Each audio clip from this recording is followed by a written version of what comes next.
کہتا تو توبہ کر. ہے گنجائش؟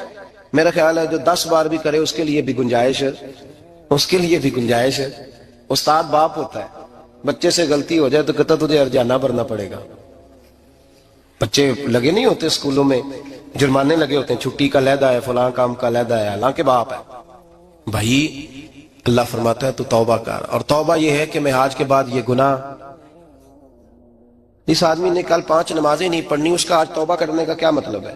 توبہ کا کیا مطلب ہے کہ میں آئندہ گناہ، تو جو سویرے 5 نمازیں نہیں پڑھنا چاہتا کہتا ہے کل زور نہیں میں نے پڑھنی، چلو فجر تک جاگنا ہے، فجر پڑھ لوں گا، تو اس نے توبہ کی ہے. کوئی مذاق ہے؟ استغفر اللہ استغفر اللہ استغفر اللہ، معاف کر دے. کیا معاف کر دے؟ سویرے تو مسجد آئے گا. بھائی آپ کسی جگہ، ہم سادے لوگ ہیں، دیہاتی لوگ، یہ ہمارا دیہات کا ماحول ہے.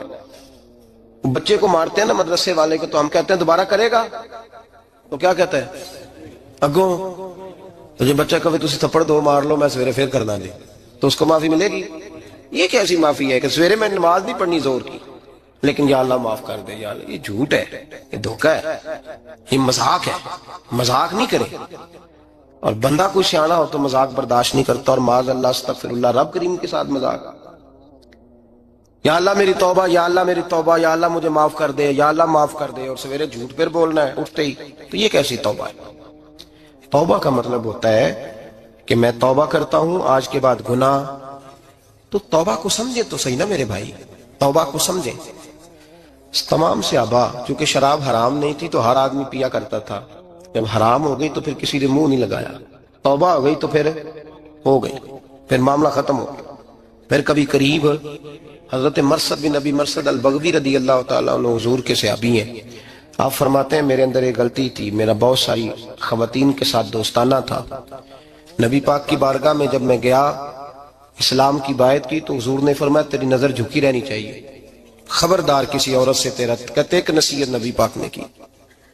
آپ فرماتے ہیں میں نے اپنے دل کو اس طرح سمجھایا کہ عورتیں اگر میرے پاس آ کے کھڑی ہوتی تھی تو میرے اندر کا وجود کہتا تھا کہ ہو ہی نہیں سکتا میری توجہ جائے، اس لیے کہ توبہ کی ہے. اب دوبارہ ادھر توجہ جا سکتی؟ میرے بھائی توبہ کو اس کے مفہوم کے ساتھ توبہ کریں، جھوٹ نہیں بولیں، گناہ نہیں کریں. میرے رسول کریم صلی اللہ علیہ وسلم نے فرمایا استغفار پڑھا کرو، میں دن میں 100 مرتبہ استغفار کرتا ہوں. حضور کہتے ہیں میں دن میں، حضور 100 دفعہ دن میں استغفار کرتے. امام حسن کے پاس ایک شخص آیا، کہا میرے پاس اولاد نہیں، فرمایا استغفار پڑھ.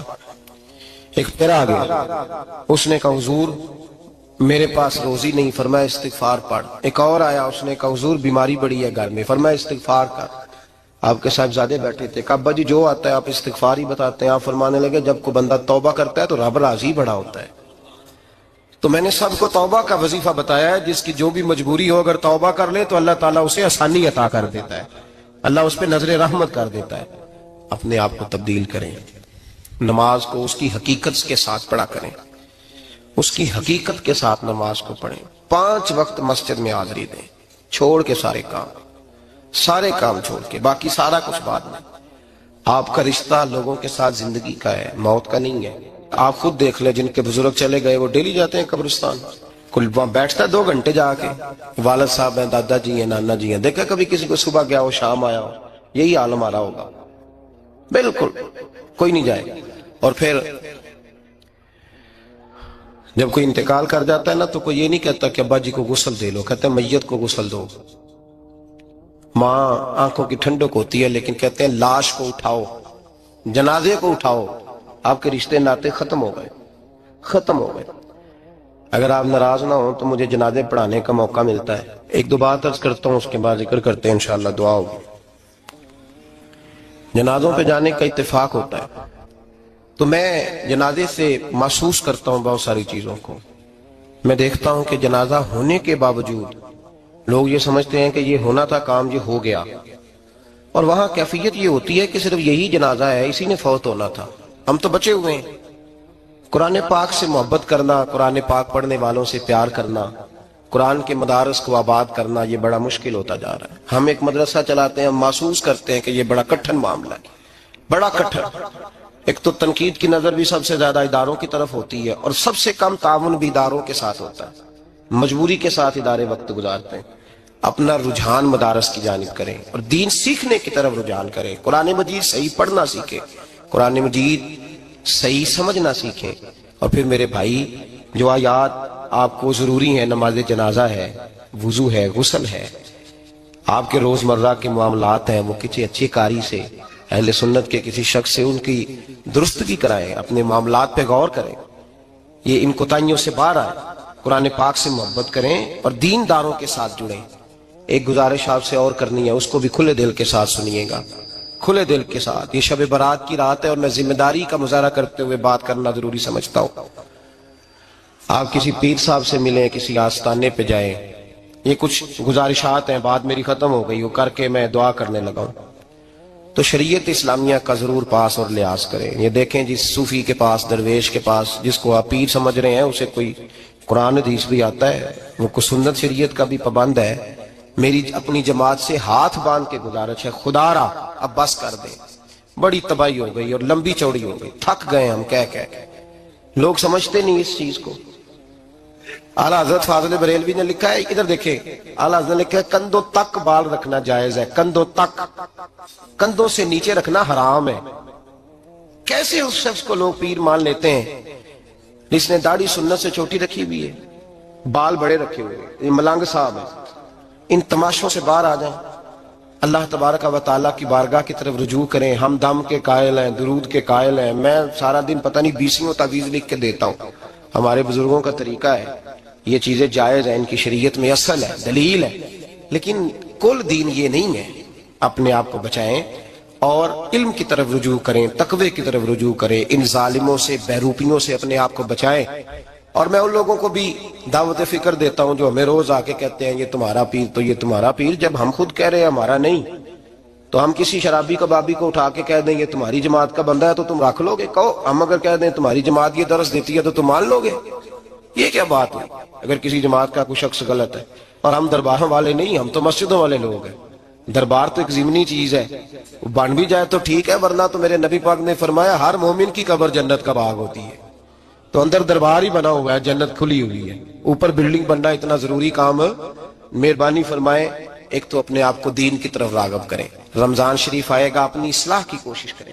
اور جب کسی دینی مجلس میں جائیں تو روح کی دنیا لے کر کے جائیں, کچھ سیکھنے کے ارادے سے جائیں, کچھ درس لینے کے ارادے سے جائیں. جمعے پڑھیں, دروس سنیں, تو کچھ لینے کے ارادے سے جائیں اور دین کی خدمت میں اپنے حصے ڈالنے کی کوشش کریں. اس سے صرف چندے کا معاملہ نہیں, اس سے مراد یہ ہے کہ اپنی اولاد کو, اپنے بچے کو, اپنے آپ کو دیندار بنائیں. یہ آپ کا دین میں حصہ ہوگا, یہ آپ کا دین کے ساتھ تعاون ہوگا.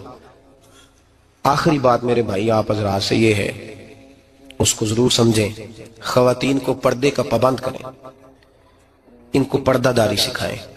پردہ شریعت میں ضروری ہے, اور جواب دہ عورت نہیں ہوگی, اس کا خامند ہوگا, اس کا باپ. اور اس کا اگر بھائی بڑا سربراہ ہے تو وہ جواب دہ ہوگا کہ عورت بے پردہ کیوں نکلتی ہے.